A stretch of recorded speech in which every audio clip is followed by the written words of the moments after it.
What is going on, everybody? It is your boy Gsluke here with our weekly DFS live stream. Here we're going to go over everything you need to know for this week, whether it's for DFS or for props. We'll have some fun while we're at it and then go over any of your questions down there. So if there's anything that you were wondering about, you wanted my opinion on, any stats, any players you want to deep dive, well, now's the time to go ahead and bring it up. You can see we already got a few people down in chat. Welcome on in. It's the start of our golf weekend here on a Wednesday. It feels like what a Friday typically is for most folks. Wednesday evening is when we dive into it. We get ready to enjoy ourselves over the next 4 days. So I'm looking forward to it. Krusty down there says, "Hey, Luke, Texas is great for food.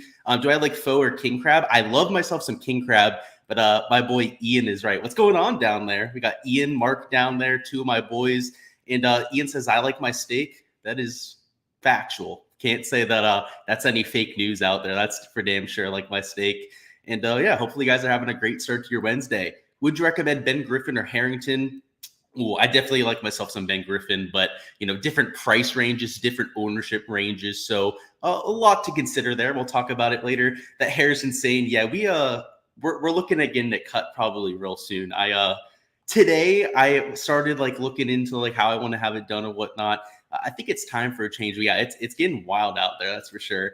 James says, "Hey, Luke, seems weird this week with no on-course info." Yeah, I'm not down there in Texas. I have to say, if they got good king crab, I know Texas has great steaks as well. I might get bribed into going there at some point next year. I know my boy Sack down there, a legend in the community, by the way, wants to go to the Byron Nelson. So we'll have to see if he's still going to that event. We'll have to see about that. Zach says, going to try and make it out to the course this weekend. Do you live in San Antonio? Have fun out there, bro. I'm jealous. One of these years, I got to get down there. I hear the food's great. San Antonio is a fun town from all accounts that I've heard. And of course, golf, right? PGA Tour event, you can't beat it. Let's get this thing rocking. My boy Ian's down there laughing in chat. He's just waiting for me to finish up the stream so we can play some Call of Duty later. But let's get through this first. Let's talk about what we need to for this weekend, which is a golf course that I think is going to play very similar to last year. So if you caught my course breakdown, I was talking about how firm and fast this course was going to be because of the drought that they've had. And then as of about, I'd say 36 hours ago, all of that has changed. There's been a ton of rain in the area ever since Tuesday. They got drenched yesterday, and then today they've had pockets of rain coming through the area. Overall, it's expected to rain tomorrow. They're on Friday as well. This course is going to be nice and soft for these players, which last year helped them take advantage of it. That's why the scoring average was under par. You take a look at the last 10 years at TPC San Antonio, the scoring average is well over par. So this scoring average last year was already on the easier end of the spectrum. So maybe it plays slightly easier just because of how much rain, right, they're getting over the last few days. But don't think it's going to be drastically easier than this 0.25 under par. That was already a relatively moist TPC San Antonio. Take a look at some of the driving in GIR stats.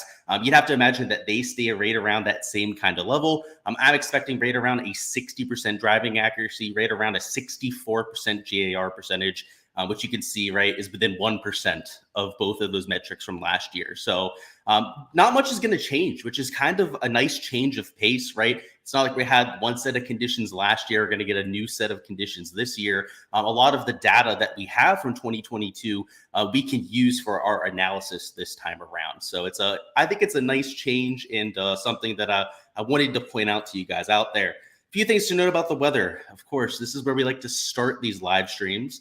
And it's going to give us a perfect segue into DFS here in a few minutes as well. But the weather looks like Texas weather. I mean, it's windy. They've got 20-mile-an-hour wind gusts here on Thursday. Early on Friday, you've got close to 22-mile-an-hour wind gusts.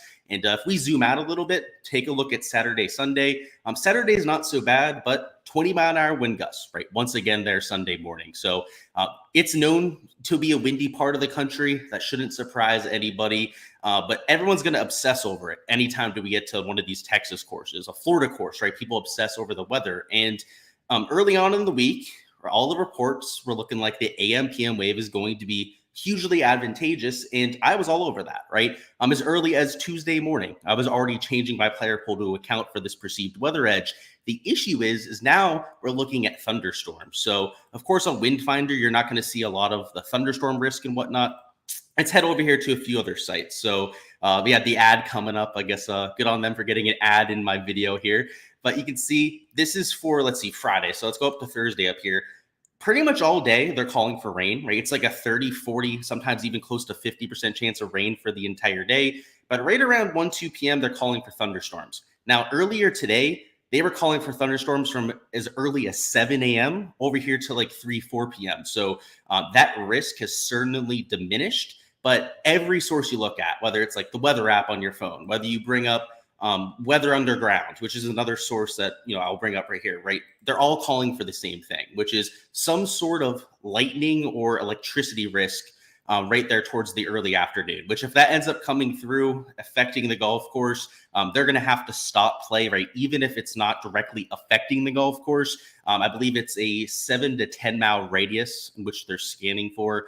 If there's any sort of electricity in the air within that range, they're going to have to stop play, which would throw off a lot of people with this perceived weather advantage. Now, granted, earlier this morning, when it was like a 6-hour window of thunderstorms, I thought it might have a bigger effect than what it's going to have now. But in either circumstance, it muddies the picture, right? You're not looking at your real easy to gauge weather advantage here. And I do think that whether it is delayed or not, that the AM PM wave is going to be the wave that you want to have because of the conditions on Saturday. And it's a little bit early to be looking at a wind forecast, right, for 3 days from now. It's going to be volatile to say the least, but it is being called for, at least at this point, the lowest winds of the entire weekend. You can see 6 to 10 miles an hour of sustained winds, and then you can see like 12, 10 miles an hour of wind gusts right around midday, which would be pretty sweet conditions. I mean, if they're finishing in the morning, right before the cut line, it's looking like they're going to have single-digit wind gusts and single digits in terms of your sustained winds, which would be drastically easier than what they had for the first 2 days before that. So there is going to be a slight advantage, I would say, to taking this AM PM stack, but to what degree is just going to be a huge question, because if they end up delaying play for any significant amount of time tomorrow, that's going to force potentially even some of those PM AM guys to having like maybe their whole round on Friday, right? Or at least a majority of it, where you can see on the afternoon on Friday, right? If they're playing their second round, the PM wave that is on Friday afternoon, they're going to have really good conditions, right? Single digit winds, right? Similar kind of wind gust to what they're getting there on Saturday morning. But the key is that it's warmer. It's the afternoon, which firmer and faster greens can make things a little bit more tricky, but the course is going to play a lot shorter too. So it's a complicated wind situation. So let's segue right into fantasy. Let's go ahead, bring up the player pool and talk about how we're handling this, because I think you can't handle it black and white. I think if you try to just only play guys from the AM PM, that it's not going to go all that well for you. And I think if you completely ignore the weather this week, I don't know if it's going to go all that well for you either. So we'll bring up the pool here. Essentially, the way I'm handling it is up top. I don't want to say non-existent to me, but unless I'm trying to break a tie between players, I'm not really considering the weather, because almost all of these top end guys are in the PM wave, right? So that's why I said if you went all AM wave, like I think it's just you're going to be shooting yourself in the foot, just fading the entire field. It's just I don't think that's going to go well for you. If it ends up being a half stroke, maybe even a stroke advantage between the two waves, that is not enough to go out there and fade the entire PM wave. That's not going to go well up top. I can guarantee you that there's going to be at least a couple, probably even 3, maybe 4 guys there, $9,000 and plus, that are going to be at least GPP viable this week. So I'm not saying they're going to be in the optimal, right? But I'm saying maybe near optimal, viable in GPPs, especially like these 10K guys. Like I couldn't see myself fading the entire 10K range. So when DFS, I think more so in the 7K range, particularly towards the bottom end of the 7K range, is where I think that AM wave golfers are really starting to get a little bit more prominent in my player pool. Down towards the 6K range, I'm definitely focusing on the AM wave golfers like Mark Hubbard. We'll talk about him later. He's one of the guys I'm getting on just because of the fact that he's AM wave. But there are still PM wave golfers that I'm taking in the 6K range, right? Like don't let me fool you with that, right? Like I'm still taking guys like a Cameron Champ, for example, down here in the 6K range.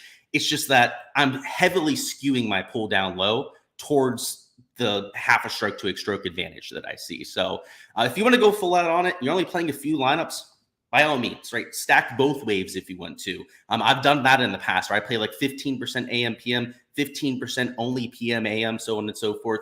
Just this week, based on how confusing it is, all these delays that are likely, I'm not playing any lineups with a weather edge this week. So it's just a stand that I'm taking. And on top of that, if you guys watched my fades and sleepers video, you'll know that a lot of the ownership is starting to go around those AM wave golfers because there's not many of them up top, right? So guys like a Davis Riley at $9,500, Kuchar at $9,200, or guys like Dietrich, you have Wallace, you have Shank, Hogard, Rye, Todd, Putnam, all of these AM wave guys that are there in the 10, 8, and 9K range are going to be, I'd say, at least 3% higher owned than they probably would have been before because of their tee time. In some cases, closer to like 5, 6, even 7% higher owned. So those kind of players, I think you have to be really sold on to want to play. And if you're just going to go out there and play this weather advantage, like you're going to be forced onto those players. And you may say like, oh, that's not going to make a huge effect. Yet it does. We have data on it. I've tracked it over the last 2 months, right? Every Monday I do this week in review stream. And this is a tangible trend that we've noticed. So I know I'm going to get pushback on it. I've had a few people DM me on Twitter saying that I think you're looking into it too much, so on and so forth. They clearly haven't been there at the weekend review streams because we've shown the data, right? We've shown the differences in ownership that are resulting from some of these weather trends. So just keep in mind that this isn't unsubstantiated. This isn't something that I'm just talking about this week. This is something we've been keeping track of for the last 2 months at this point. And so just to give you an idea, right, like Davis Riley, if we weren't looking at weather, he'd be projecting around like, let's say 14, maybe 15% ownership. Instead, he's close to 19, 20%. That's about a 5% bump you're looking at there. Matt Kuchar, he was projecting closer to like 16, 17% ownership. Now he's close to 21% owned, right? So it's, I would say, a smaller bump for Kuchar than it is for a Davis Riley. But all of these guys, Dietrich is like 4% higher owned than he would be otherwise. Matt Wallace is a solid 5% higher owned than he would have been otherwise just because of his tee time. And I know that there's micro edges to be had, but when we start to see ownership changes, right, to reflect that, then you have to incorporate that into your calculus, right? You can't just say, oh, I'm only playing guys from that wave. Well, now that wave is higher owned, right? Now people are all rallying behind the same guys up top, which is going to give you problems when you're trying to differentiate down low, right? Because if you play all AM guys, at least up top, right? Let's say you had Riley, let's say you play Kuchar, or maybe it's like Riley and then two of these 8K guys, like Riley plus like, let's say Dietrich and Shank, right? As like your second and third man in. Well, there's going to be so many different combinations of those three of people that just tee time stack, right? And then you're going to have a 3-on-3 versus, I mean, it's still a small percentage of the field, right? We're not talking thousands of lineups, right, that you're competing against, but it's a suboptimal place to be when people are going to be playing those same combinations of players. So that's what I want to warn against, because I'm like all for looking at whether trying to take advantages of game theory sort of situations, but you got to like look at the other side of it. Like people, if they're going to start to react like this every single week, and that's the direction that we're moving right now in terms of the meta with PGA DFS, then we have to account for that. Like that's not something you can ignore. Maybe a few months ago when people weren't all doing that, you could ignore it, but not now. It's the landscape is changing. So I'm trying to stay ahead of that. That's why I do those weekend review streams every single week, and why you should come to them, because you're missing out on that content if you're not there.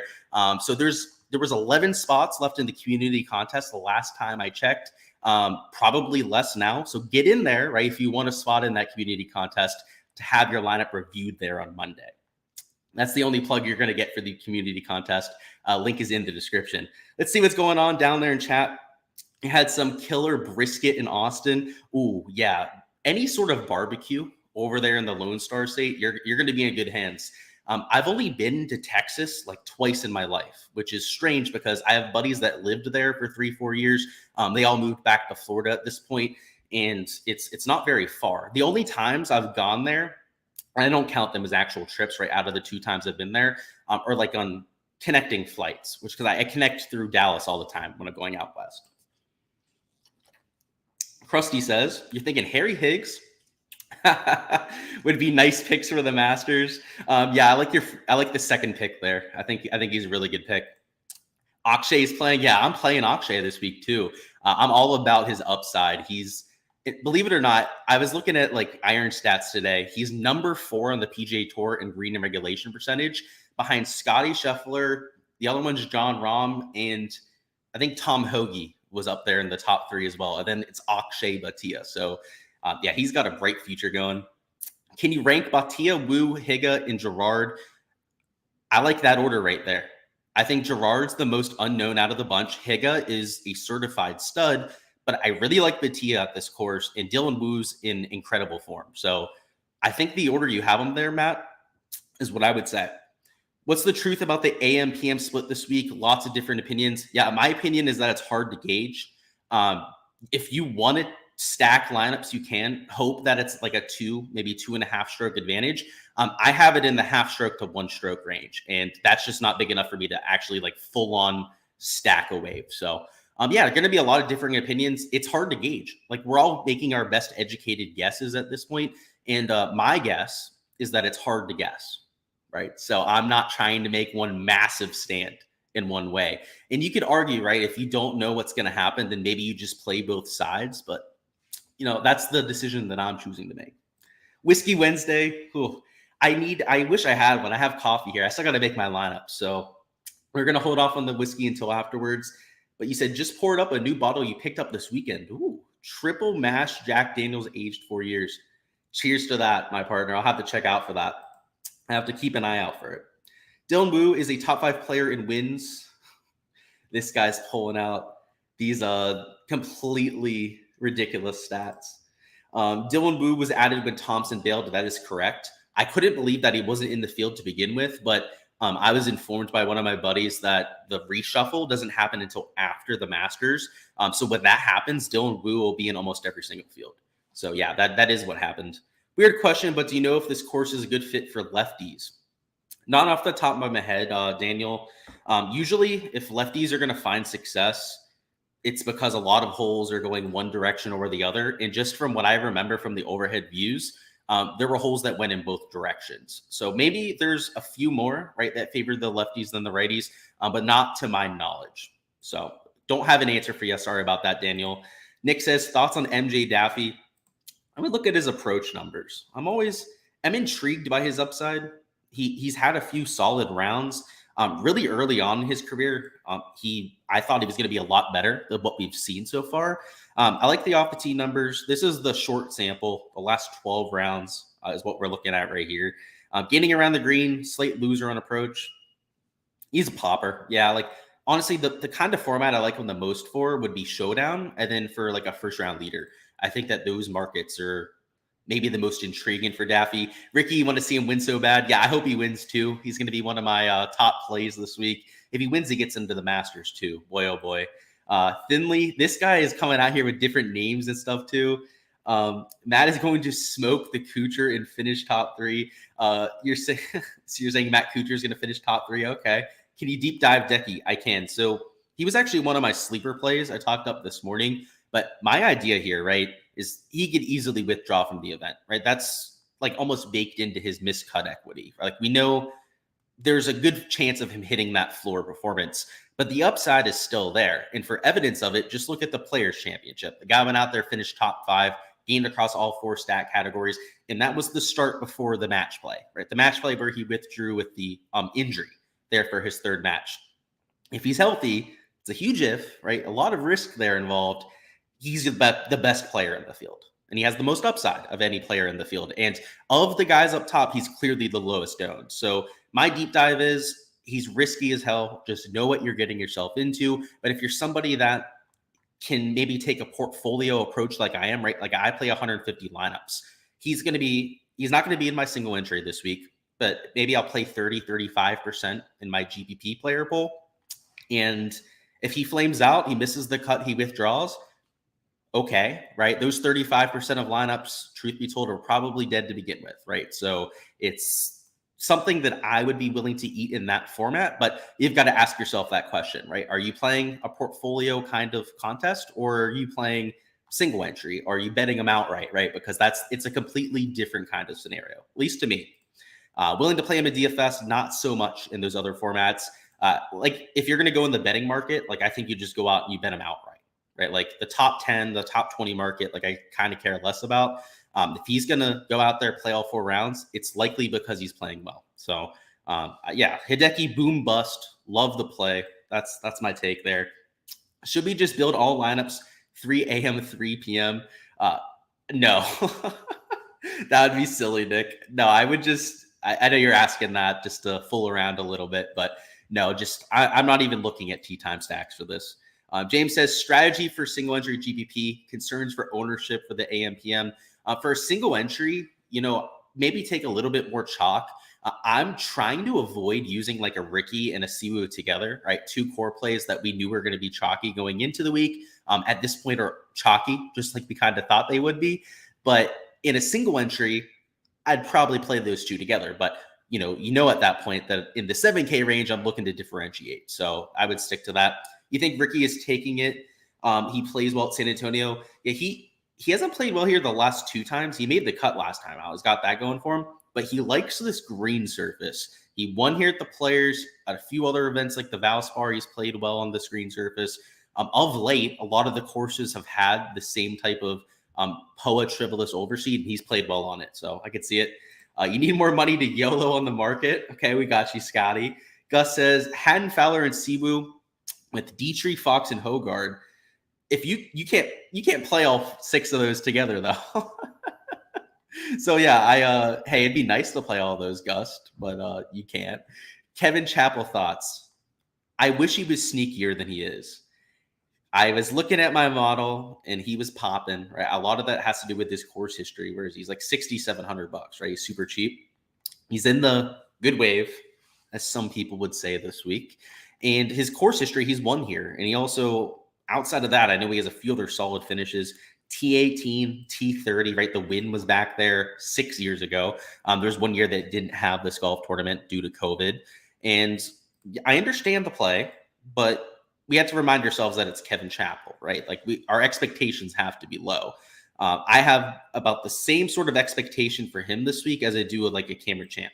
And Cameron Champ's more than likely going to miss the cut here. So I'm okay with playing him. I don't think too many people are going to get there where you just can't play him because he's too chalky, but you're not going to be alone. Like there's people talking him up. The models are going to love him pretty much no matter how you build it this week.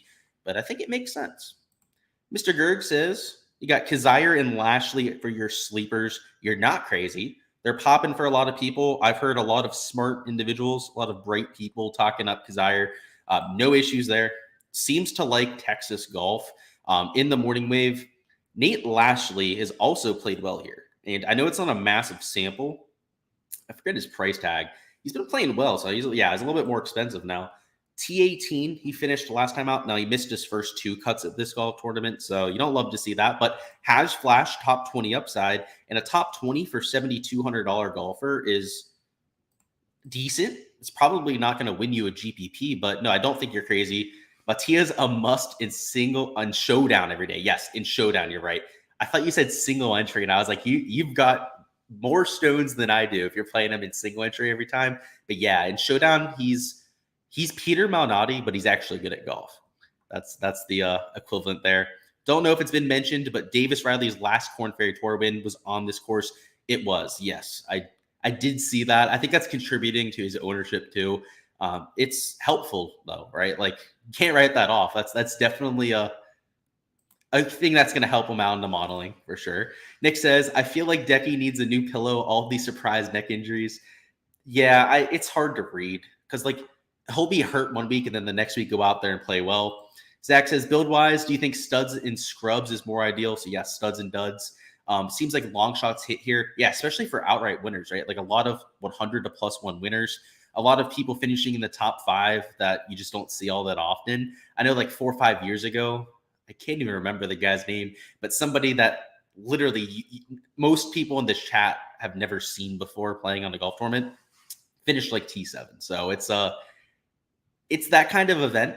I'm going to have a lot of lineups that have 2 10K options in them. And as a result, you're going to have to play 6K guys. So not every lineup I'm going to build that way, Zachary, but I think it's viable. Can you, what's a good long shot in the 6K range? So I like Kevin Tway the most. Kevin Tway This is the guy I'm probably most bullish about, but I do think he's getting some ownership. So kind of like Chappell, right? Like these aren't going to be unknown quantities. Like people are going to play Kevin Chappell and Kevin Tway. Both Kevins, by the way. That's interesting. But solid player. I mean, look at the shots gained metrics. You kind of get an idea for why you want to play him. And this is over like a bad stretch of golf, right? Like there's a reason why he's $6,500.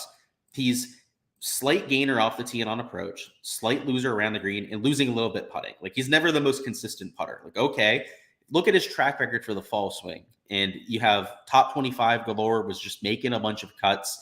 The ball striking really hasn't gone that far away, right, from where he was before.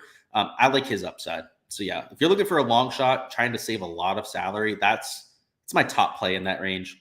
Whatever whiskey you guys are drinking, you got you beat. You had knee surgery yesterday, and the meds are kicking in. This guy's, he's got the jokes out here. You're bad, was saying different combinations. Yeah, oh, I got you. I like, of those 6, let me bring it up. I liked most of them. I like, let's see, 1, 2, 3. I like 4 of those 6. 2 of them, I think, a little bit too chalky for me. But yeah, honestly, no problems there, Gus. Those are all quality plays for this sort of event, this sort of golf course. Sorry if you missed it. What are your top 3 for outright winners? So I didn't bet Matt Kuchar, but I bet my other core plays. So that was Ricky Fowler, ended up betting. I bet Siwoo Kim at the beginning of the week, and I bet Alex Noren. On top of that, I've added a few. Let's see, what were they? I bet Pendrith, but I bet like 0.1 units on it. It was just peanuts, but it was just out of principle. He was at an absolutely disrespectful number. There was only one other bet that I placed. That was, don't even count him as an outright bet because I put literally like $10 on him to win.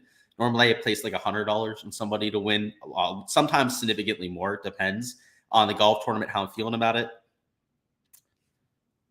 I can tell you who I bet first round leaders on. So first round leader, I bet Will Gordon. I also bet Brandon Wu, first round leader. I bet both of them. Brandon Wu's in the PM wave. I'm still okay getting there. And I believe Will Gordon's AM, so also PM wave. So I went to both of those guys. I don't know if the conditions are going to be all that much worse in the PM wave, but I was just looking for guys that gained over 5 strokes in a single round of the PGA Tour the most. Will Gordon is number 1 in the field, and it's not close. And then Brandon Wu's he's like top 10 in the field in that category. But last year, even before like the last 36 round sample size, he was first round leader at a few events his rookie season. So like, it's not even like a recent thing for Brandon Wu. He's always kind of been that popper, especially early in a golf tournament. So I bet those 2. The last outright, I honestly can't think of. I'm going to have to go look here in a little bit. All right, if I think about it, we'll come back to it. It wasn't anything crazy. My main outrights, the ones I bet like full units on out there, were the 3 core plays. Matt Kuchar, by the way, let's talk about it. I mentioned this during the fades video. I'm not playing Matt Kuchar anymore. He was a core play for me, and now that he's like 21% owned, I'm not getting there. He's just way too highly owned for me to want to play him. In 40% of my lineups, 45% to get that kind of leverage. When he was going to be like 15, 16% owned, that was pushing it, right? Like that was like, okay, well, he's getting some steam, but I understand it, right? Well, now he's chalky, right? And if you look at some of the players around him, they're not as good of plays, right? But they're competitive enough to stay in the same kind of conversation. Like Ryan Fox, talent level wise, I think he's better than a Matt Kuchar. Chris Kirk has elite course history now. Not quite Matt Kuchar elite, right? Who's like 10 for 10 on making cuts. But Chris Kirk, good on his own, like good enough, right? Let's look at this. Where you at, Kirky? T6, T8 finished T35 last year. Like it's respectable. So I'm going to make those sort of pivots off of a Matt Kuchar. So that's worth noting on that end. This guy is fixing to get banned down there. That's saying all this just silly stuff. Your plan this week, where Bryson says, is to roster the 6 highest scoring golfers under 50K. I think that sounds like a fantastic plan. Bryson, if you find the blueprint for it, if you find the tools, just let me know. Hook me up. Chris says, is there a total target ownership you shoot for in GPPs? Great question. There is. Like a range of 65 to 75% or something like that. It changes week to week. This week, it's 80%. So I ran one set of lineups to this point. I have to go and tinker with them afterwards. Right around like 80% is usually where I put it. I set rules to usually exclude like the top 4 chalkiest players in my player pool to take like at most 2. So there are certain weeks where I'm eating more chalk than others. If I have 4 or 5 guys in my player pool that are going to be like 20% owned plus, I will set a like personal rule in my optimizer not to play more than 2 of them together, right? So that 60% of my total ownership isn't on 3 players, right? Where I have 20% for my last 3 spots. I don't love those kind of lineups where it's like 20%, 20%, 20%, 20%, and then like 3 guys that have hardly any ownership. It's just, I'd rather spread it out a little bit more. So that's how I handle that, Chris. It depends on the slate, but typically around 80%. I know you hate trends, but 4 or 5 of the last winners, it was their first win. That's good to know. Okay, so let me look at my outrights. I think all of them have won. Yeah, Ricky's obviously won, Siwoo's won, and Norn, I think, hasn't won before on tour. Maybe Norn will be the one. Hey, only need 1 outright to hit to be profitable, so let's hope that. Wouldn't call it a sleeper, but more of a coma. Love it. But you've backed Ricky Barnes at 30-1. Hey, 30-1 for a top 10 after he balled out last week. I understand it. But yes, it's a coma pick. That's a great word for it. Nick Taylor finally gets that overdue W. He's a dog. He's got that dog in him, as some people would say. Price tag makes sense. He is getting some ownership. But look at this. Modeling loves him, right? Top 10 TPC San Antonio fit. Playing in the AM wave. The ball striking has been pleasantly surprising. It hasn't been otherworldly, but it's been pleasantly surprising, right? He's gaining across all 4 stat categories. Last 24 rounds, we give him an even larger sample. Let's see, gaining across all 4 categories. He's trending in that right direction. The only thing I don't love is the fact that people are loving on him this week, right? Like that, he's not that low owned Nick Taylor that we usually play him, right? Normally he's like 6-7% out. He's normally at the same kind of price tag too. So he's definitely too cheap for this level of field, but the field's getting there, unfortunately. Any parlay, top 40, top 20 bets, not at this point. Because I'm down here in Florida, the market isn't too ripe in terms of betting. So I stick to the outrights for the most part. Dang, you weren't joking about the knee surgery. Well, get better soon, man. Gonna bet Jack Nicklaus soon. Alrighty. You said half in the bag. Yeah, you gotta rest up with that. I had a leg surgery a few years ago. It's torture. You just want to get out there and play golf, right? Do shit. You can't. So just hang in there, man. Thoughts on 3 9K golfers in a build for single entry? I'm okay with it. I'm not going to endorse that though, because I do think there's a significant difference in talent level between this 10 and 9K range. And if anything, I slightly prefer taking 2 10K options over taking 3 9K.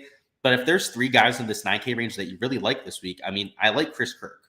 I want to put that on the record. Still like Siwoo Kim, but I don't know if I'd love a 3rd guy in that range that much where I want to jam all 3 together. Like I'm playing Ryan Fox, talked him up as a sleeper play this morning, but to take him as a 3rd man in, you're really going to have to play studs and duds at that point. So I don't want to completely trash the idea, but I don't know if I endorse it. I feel like at that point, you almost, maybe you take 110K, maybe it's Siwoo Kim that you like in the 9K range. I'm not sure. And go that direction, but you can make it work, especially if you have guys in the 6K range you like. Any reason no Montgomery this week? Low owned seems like a good play. It's the skill set. His ball striking, even of late, where he's played decently, has been atrocious. So if you take a look at the shots gained metrics, you'll see here he's losing in all 3 tee to green categories and then gaining 1.2 strokes putting, right? Makes up for all of it right there. This isn't the kind of golf course where putting is rewarded like it is at some of the other golf courses where he's gone away with that. And he did look a lot better, I have to say, at the match play. So if that's your reasoning for getting there, I understand it, but that's not enough to get me on him. So I'm not getting there for that reason. When you're losing in all 3 tee to green categories, that's just hard for me to get over, right? He's got nothing going for him right there. It's literally all the putter. And I know sometimes we say that it's it's all the putter, right? That's how he's getting there. It's literally all the putter for Taylor Montgomery. And he's 10 grand, right? So it's just, if he was 8 grand, maybe I'd be getting there. It's a tough sell for me. Mark says, thoughts on Pearson Cootie? I think he's got upside, but he's kind of like an Akshay in the fact that he's going to be extremely volatile. So You want to worry about that. How do you join the Discord after subscribing to the Patreon? Just send me a little bit of a message on there. I'll get you the invite. I have to send them out individually. So if you DM me on there or you just comment on one of the posts for the link, I'll be able to hook you up that way. Louis says, feels like one of those Piercy or Hadley weeks. It does. And Piercy's hitting it well. Like, I almost don't even want to show people this, but we are. We're for the community, right? Whether you're subscribing over on Patreon or not. Piercy's in my player pool.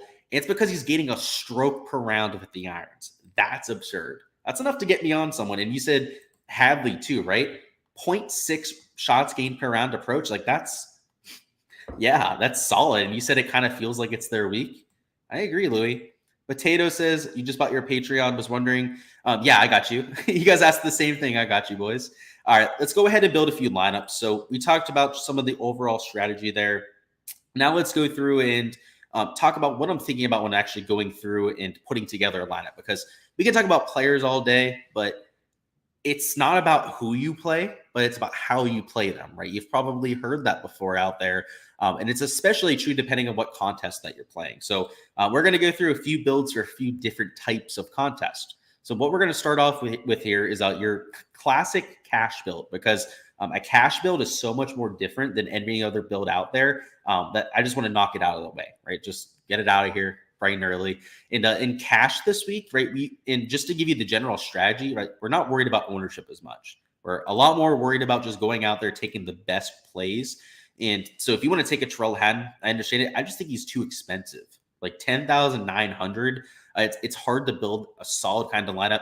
Corey Connors is one of my favorite players to play in cash because he makes so many cuts. And I know missed the cut of the players, but look at this. The guy is just a made cut machine. His last missed cut before that was back at the Fortinet Championship. And last year made 90% of his cuts. So if you're looking for a very consistent player that's going to get you to the weekend, he's usually my number one option. So at a course that he's won out before, I think that he's probably the guy you want to take up there. Down towards the bottom of the 9K, like, Matt Kuchar, he's made 10 of his last 10 cuts here at TPC San Antonio. Like that's another guy you probably want to play in a cash kind of build.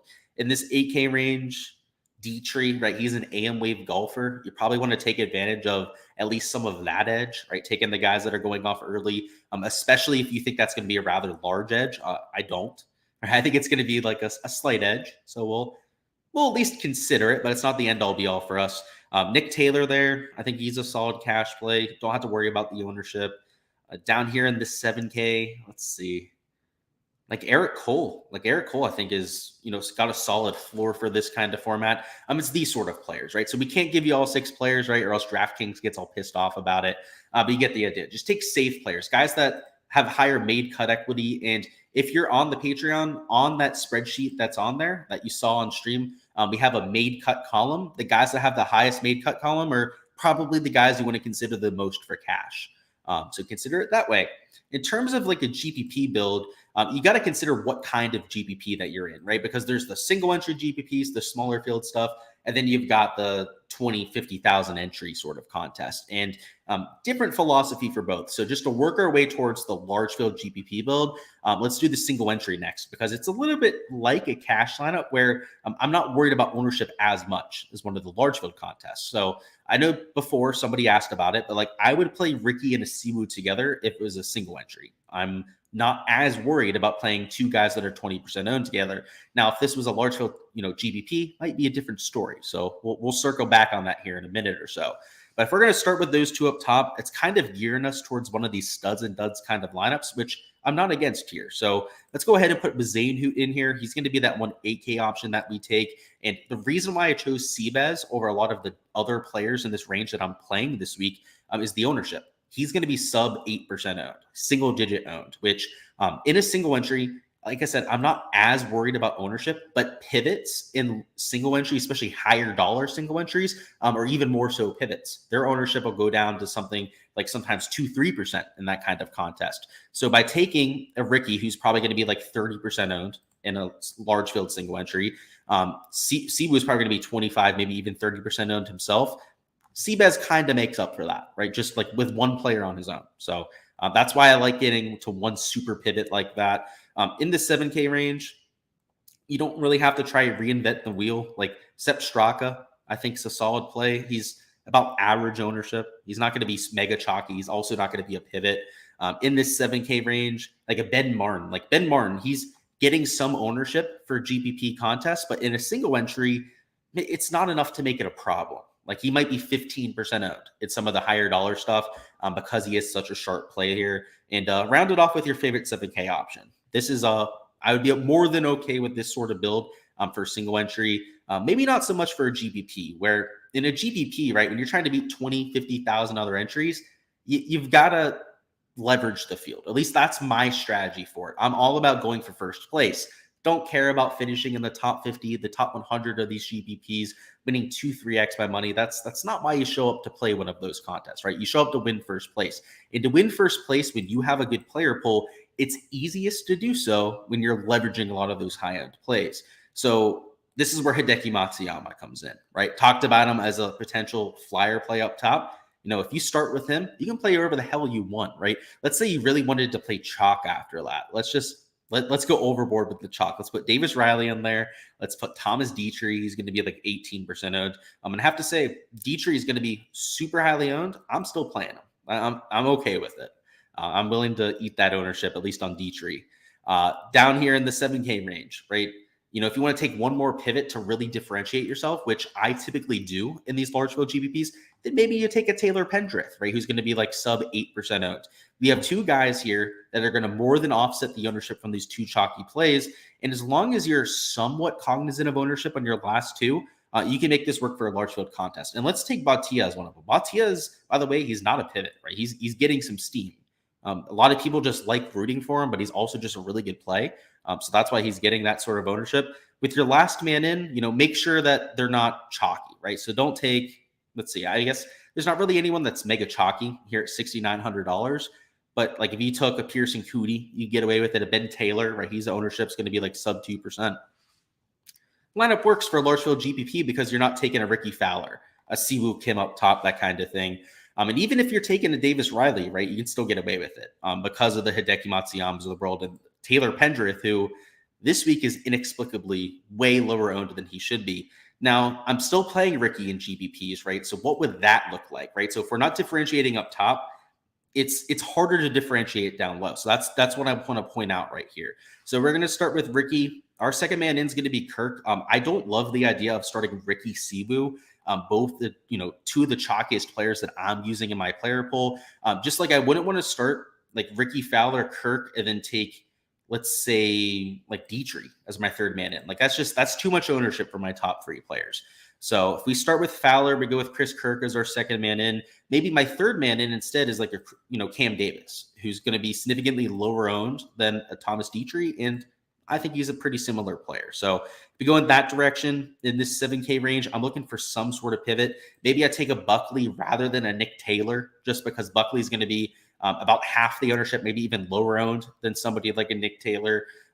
In this middle of the 7K range, we could still go with Sepp, right? Like Sepp kind of fits any lineup. Like he's not mega chalky, he's not a pivot. He's just kind of like a placeholder, and round off the lineup this way. So like if we're going to take the Ricky Fowlers, let me show you a few other chalky plays. Like if you were to take a Haddon, who I'm okay with too, Siwoo Kim.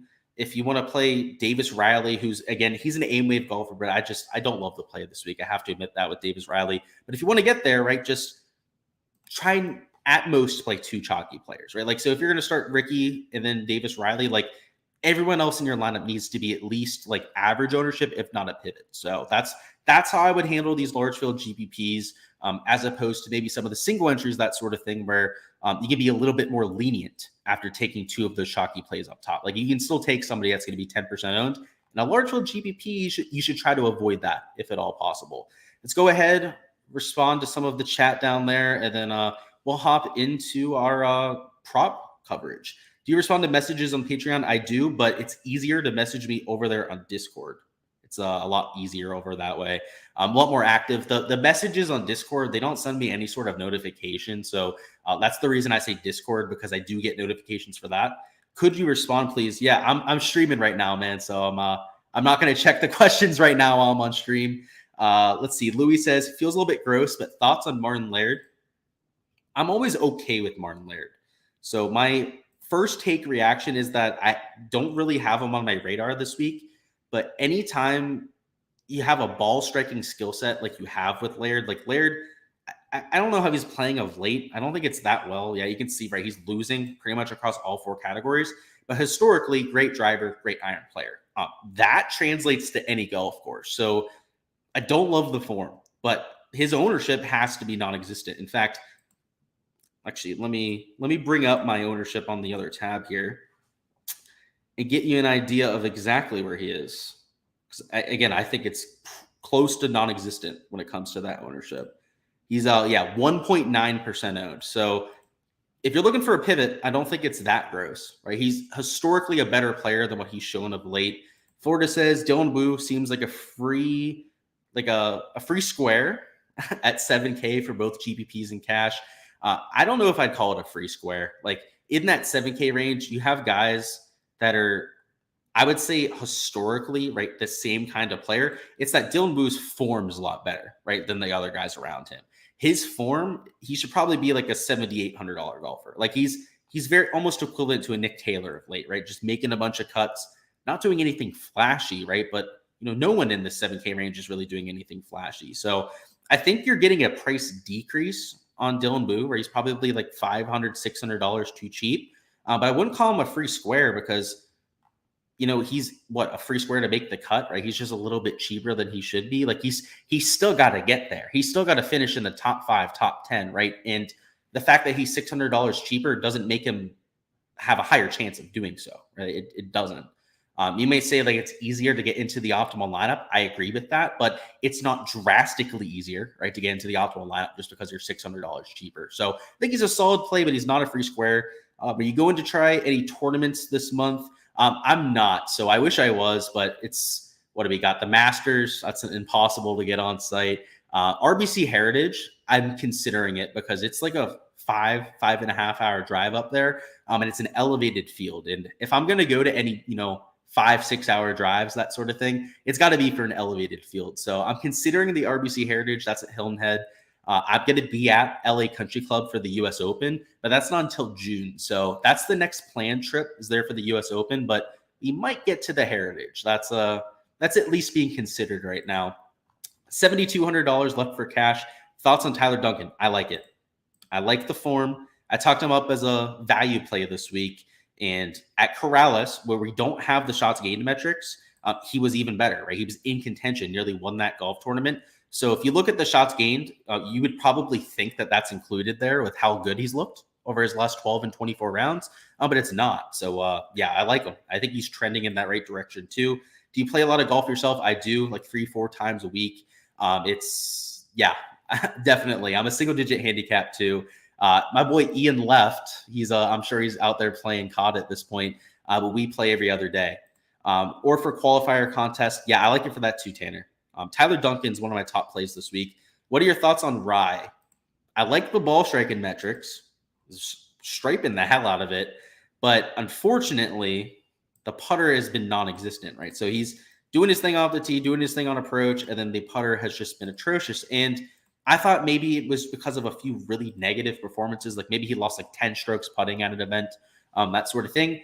It hasn't been that. It's just been him losing like 4 or 5 strokes putting every golf tournament.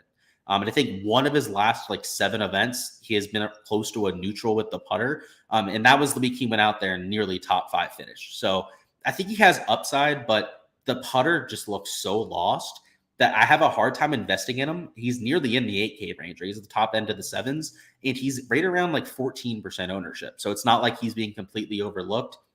I just struggle with the price tag and the ownership. It's just the putter's a little bit sketchy. So I'm probably not getting there, right, to answer your question, but I understand it from the ball striking perspective. Guy is out there just loving it. Kyle says, Ryan Palmer or Eckroat? Ryan Palmer. Course history is phenomenal for Ryan Palmer. You're not playing any Phil Mickelson this week. I may actually go to the Live Golf event. I have to say that. It's in Orlando, so may go over there. It's a Orange County National, which has a sick range from what I understand, sick practice area, but not the nicest golf course. So we'll have to see. How long I've been following golf? been following golf my entire life, been playing golf ever since I was a freshman in high school. So I used to go to a few camps when I was like middle school age, that sort of thing, but I never really like played golf competitively until I was actually in high school. My baseball coach of all things actually talked me into playing the sport. He took a few of the more cerebral baseball players and brought them onto the golf team because he coached both teams and was also a baseball player that transitioned into golf. So he was very familiar with trying to teach somebody the golf swing that was used to swinging a baseball bat. And so I was a late bloomer when it came to golf and picked up the game rather quickly. Had a pretty good coach, Ian Ratty down there in chat, who was here before, had a similar story. He started playing before I did. He started playing probably when he was elementary, though. But yeah, been following golf my whole life, but playing it actually after I started following it. I watched golf before I ended up playing it. How do I feel about Haddon? I think he's a great play. I can't tip my hat on whether I'm playing him or not. He's going to be one of those question marks up top. Him and Corey Connors, don't want to tip off too much there, but Terrell Haddon, excellent play. Him and Ricky Fowler are almost mirror images of each other. Elite form coming in, both in the PM wave, which kind of sucks, right? And both like 20, 21% out. So I think what you should probably do, and this is going to tip my hand with it, right, is pick one of the two and play them, right? If you like Ricky, play Ricky. If you think that Terrell Haddon, it's going to be his golf tournament to win, then play him this week, right? I think both of them are excellent plays.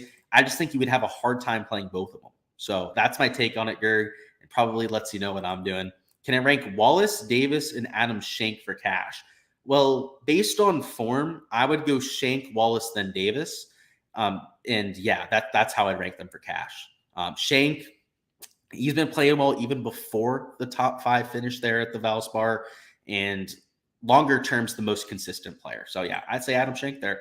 All right, let's talk about some props, and then we're going to hop on out of here. So if you have any questions about DFS, still feel free to ask about them for sure. And yeah, final little plug about this. So let's get this contest filled on here. This is for the community contest. We've got 41 of the 50 spots filled. That means we have 9 left. If you want your lineup reviewed there, you can see there's 42 now. So somebody saw me click it. It is helping us out there. But yeah, 8 spots left. So if you want your lineup reviewed on Monday on their stream, get in there. And if you want to play for bragging rights too, right, you guys know what to do. But let's talk about props. So for props, they added a live board recently, which I haven't actually bet anything on it yet. I maxed out the PGA board already. So we'll talk about PGA props to begin. Maybe we'll take a look at live towards the end. But the course, because of some of the rain that they got Tuesday, they have gone today, and that they're going to get during the round tomorrow, I think you're going to be looking at a really soft golf course for the PM wave. And we may have thunderstorms, right? That may push the PM wave onto Friday morning. So we have to consider that. But in either circumstance, I think the greens are going to be taken. So Akshay Bhatia, a Sepp Straka, these two overs are my favorite props on the slate. And it's not just because of their PMT times. It's also because they're some of the best green and regulation players in the world. Not for this field. They're number 1 and 2 in this field when it comes to hitting greens, which, by the way, fact check it if you need to. Akshay Bhatia is number 4 on tour when it comes to green and regulation. And Sepp Straka is number 17 on tour when it comes to green and regulation percentage. So put some respect on my 2 boys' names out there, okay? These are by far my 2 favorite props on the slate. So I can't give you guys everything. Of course, all the props I'm taking, the whole write-up and whatnot is on the Patreon page and whatnot. But these 2 are my 2 top props. And honestly, I don't understand it. Like, the average last year was 11.5 greens. We have all this rain coming through. By the time the PM wave plays, most of the rain should have gone through, right? If they're going to play Friday morning, the rain's not going to be there then. I think it's setting up for that to be dartboards, and then 2 guys that just hit greens regulations in heaps to begin with. So if they can hit 2/3 of their greens, they're going to hit the over. And I love those there. In terms of underdog, I liked some of the bogey props. So let me give you 2 of them. So Terrell Haddon was one of them. I'll give you that. And Siwoo they bumped it. So they bumped Siwoo to 3. So they have anyone else on here at 2.5? Because what we're looking for here, guys, is 2.5 bogeys. So I guess they still have Kuchar at it, which I didn't bet Kuchar before because he's an AM wave tee time. But they may be playing during the rain tomorrow, which, of course, if there's no thunderstorms early, if it's just actual rain showers, which is what they're calling for, right? They're calling for just normal rain before the actual thunderstorms come through. That's still going to affect Matt Kuchar's play. So let's go with these two. So they bumped most of the other ones. I had Siwoo Kim over 2.5. I had Corey Connors over 2.5. Kirk over 2.5. Fowler over 2.5. Like all the guys, right, playing in the PM wave over 2.5. They bumped almost all of them except for these two. So I would go with the Haddon over, this Kuchar over here. No matter what wave you're playing in tomorrow, I think there's going to be a lot of birdies to be had, but also a lot of bogeys. You're looking at dart-like conditions where iron shots are going to be rewarded, right? You're going to be able to hit the ball close. But on the flip side, when you miss, the course is going to play longer. The rough's going to be more penal, right? Because it's going to have that moisture to it. It's going to be harder to get your distance right with some chip shots, right? Because it's going to be that soft. It may help you on a few chip shots, but it may also hurt you, right? So there's usually any sort of weather just increases the variance, right? And usually added moisture increases the variance both for bogeys and for birdies. So I don't hate those two. And just to, I guess, to go over the strokes board, I think if you're going to bet anything for strokes or for birdies, right, you do it on Prize Picks, because over here on Prize Picks, it's priced higher, at least strokes wise, compared to Underdog. So just to give you an example, let's see, like Sepp Straka's at 72 on Prize Picks. He's at 71.5 down here in Underdog. So obviously, if you're going to take an under on Sepp Straka, which honestly I don't think is a horrible idea, you do it over here on Prize Picks as opposed to doing it on Underdog. So that's the main thing I'll say about the strokes board. Guys like Ricky, Corey Connors, like I think they stick out. Don't want to tip my hand too much there. And I did have Matt Kuchar. I had him over 3.5 birdies, but now he's at 4. So it's not nearly the same play, not nearly the same kind of hit rate that I was working with there before. But worth noting that there are a few guys at like 3.5 birdies, for example, that you may want to consider for overs, particularly those that either fit the golf course or are aggressive high birdie percentage players to begin with. Let's catch up on chat, and then if there's any questions, we'll go over them. And if not, we're going to hop on out of here. So let's see what's going on, boys. Matt says, can you, we already did that question. Word. Wallace birdie or better, Aaron Rye birdie or better, and Akshay Greens. So yeah, Akshay Greens, I'm all over. Let's take a look at those other two for you. I didn't mean to take off the screen here. It's probably easier to look at it this way. So you're saying Wallace birdies, and who was the other? Aaron Rye. So what's Aaron Rye? Aaron Rye's not even up there, is he? Huh. So they must have taken that off. He was up there before. Unless you're talking about Underdog, which I don't think he's up there. No, he's not, right? Nah. All right. So yeah, you still got Matt Wallace up there. I'm not against it, because the thing that Matt Wallace has going for him is form. He has a top 7 finish at the Valspar, then he won at Corrales. Yeah, he's one of those guys at 3.5 I'd take.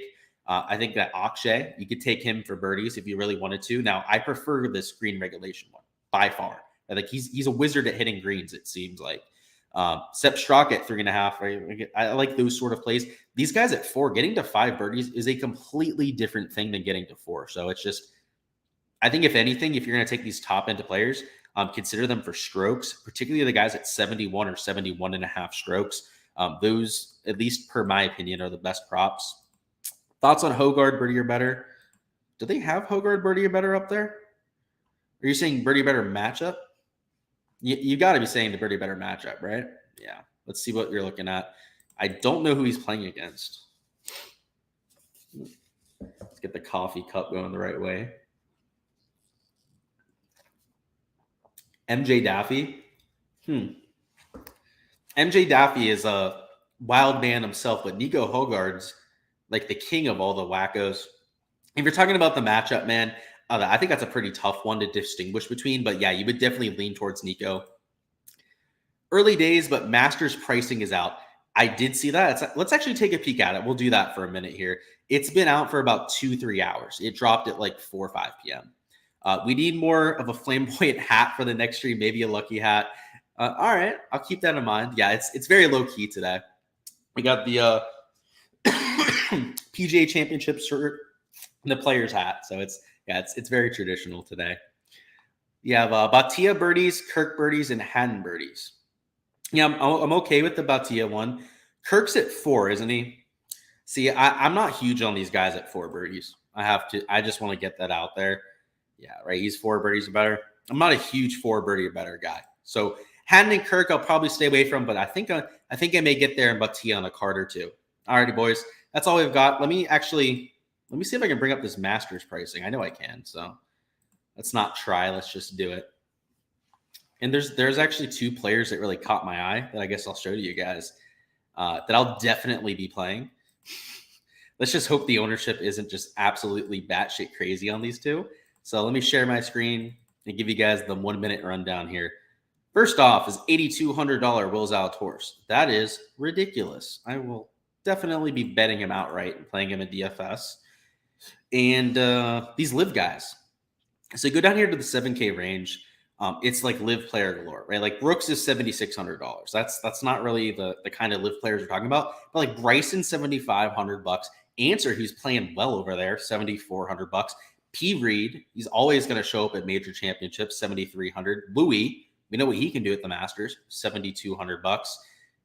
There's a lot of, I think, live player value down. Like Taylor Gooch, by the way, who before he left for the Live Tour was like one of the best players on the PGA Tour that year. He was #1 in birdie or better percentage before he left. He was actually better than Cam Smith in that department, albeit a small sample size, right? He like won the RSM Classic and then left. Like he shouldn't be $6,800. Like I know it's a major championship. Like don't get me wrong. I know the field strength is there, but he's like just as good as Minwoo, just as good as like Sahith Theegala. Like I know that there's this PGA Tour bias out there, and the odds are even going to reflect that next week. But Taylor Gooch, like he's better than those guys for my money. Like you put him in a head-to-head matchup, I'd be taking the Taylor Gooch side if you gave me even odds. So like I think there's going to be value to be had on those players. Like I don't know, like these guys should be in the 6K range. But like one that sticks out is like Kokrak has not been bad over there. He's like what, $6,500. Let's see. It's mostly Gooch. Like Gooch is the one that sticks out the most to me. Like he just shouldn't be $6,800. So yeah, it's going to be an interesting week for DFS. There's going to be a lot of headlines to talk through. Content will be dropping as early as this Friday for that. So look forward to it. Keep an eye out for it. We'll have you guys covered. So until next time, best of luck with all of those lineups, all of those props that you guys are going with, and let's make some cash this weekend.